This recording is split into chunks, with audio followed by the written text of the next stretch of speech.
kindness actually lowers our blood pressure, and it elevates our moods. It leads to the release of chemicals that help us to feel safer, so we connect more easily to other people, and we're more cooperative.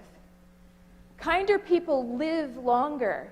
In fact, the benefits of kindness are so powerful that if we could distill them and market them as a nutritional supplement, we would all take it.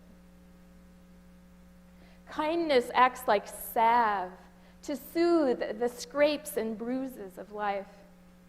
And it's not just the recipient who benefits.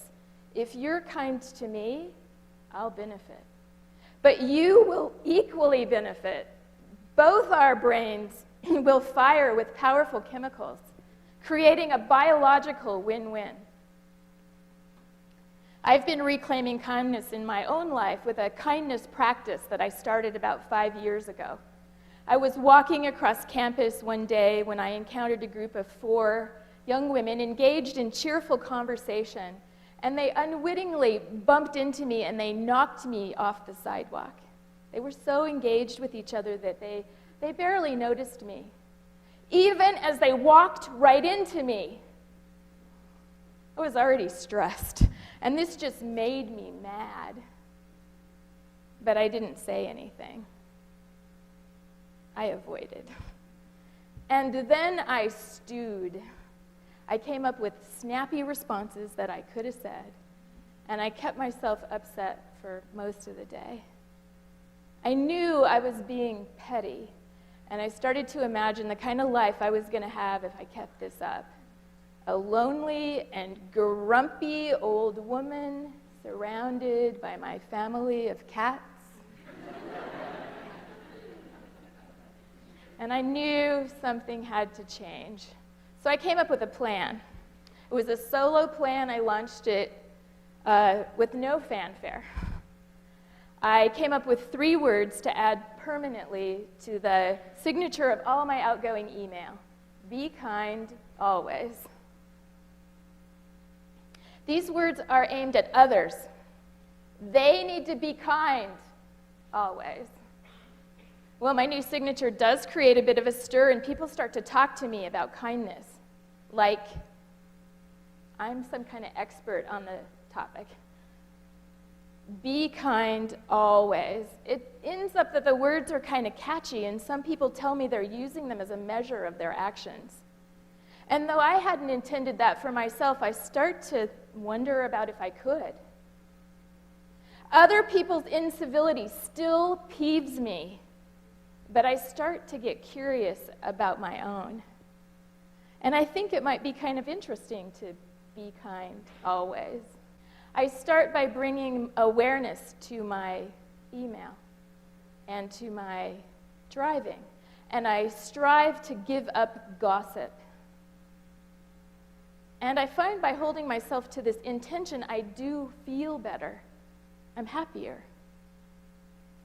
So I commit to a practice. I am going to choose consciously to be kind always. But then, of course, I start to notice all the times when I'm not kind. I'm really committed to the practice. And I've even learned to avoid less in my relationships. So what happens to me when I'm unkind now? I figure out that it's my thinking. It's my judgments that trip me up. This is something I actually learned about myself back in elementary school. In 6th grade, I worked in the school kitchen to earn my lunches. And in our school, we loaded the trays full of food inside the kitchen, so a fully loaded tray would arrive at a pickup window for each student. It was my job to scoop canned peaches onto every tray. Nikki was a girl in my class. She was heavy. She was inconsistent about her hygiene. She'd reached puberty early. I just had an attitude about her. So I calculated which tray was going to be hers, and for 3 consecutive days, I scooped no peaches onto her tray. I was picking on her. So when my teacher took me aside, I knew what she was going to talk about. I was a good kid in general, so I knew this was going to be about peaches. My teacher's simple words have stayed with me. Jamie, I know Nikki looks different, but you're hurting her feelings. Please, do what's right. Well, my little 6th grade heart skipped a beat. First off, my teacher didn't scold me. She was kind. She took the time to step inside me to understand my actions, and then she took me inside Nikki so I could understand hers. And I was able to, because my teacher's kindness had opened me. Nikki and I didn't become friends, but I always did scoop peaches onto her tray after that. But most importantly, I stopped judging her, and I started relating to her as another child, just like me. And I recognized that, like me, Nikki needed kindness. On my journey to becoming kinder, I've realized that unraveling judgment is a monumental act of kindness. It's monumental because it's very difficult, especially when we're feeling righteous, when our fight instincts surface and we feel entitled. But we can. It just takes a little effort to slow down some and to consider that our thoughts are just judgments. Our judgments are just thoughts, not even necessarily accurate. And they can become lenses through which we view others as opponents and maybe even treat them that way.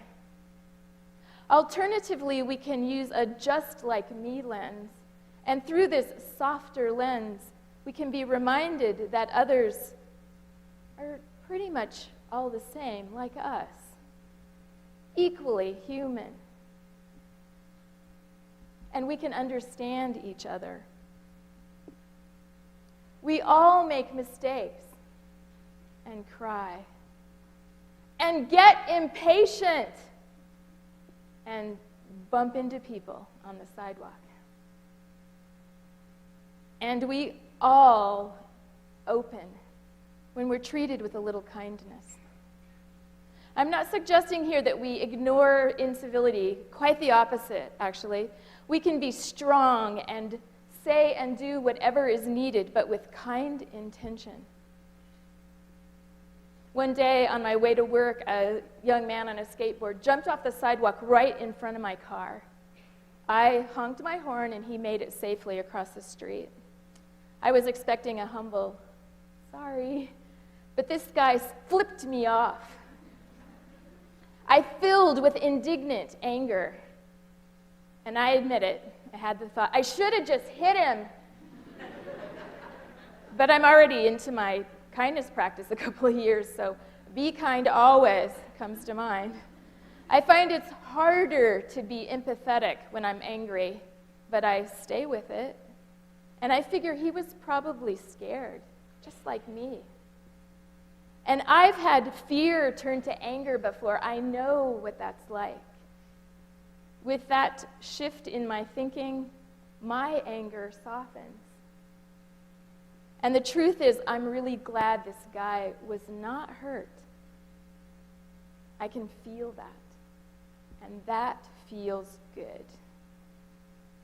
Kind. Kindness is so powerful that it can turn situations completely around. And by choosing kindness, we can do this together. We can start a kindness revolution, one situation at a time. Thank you.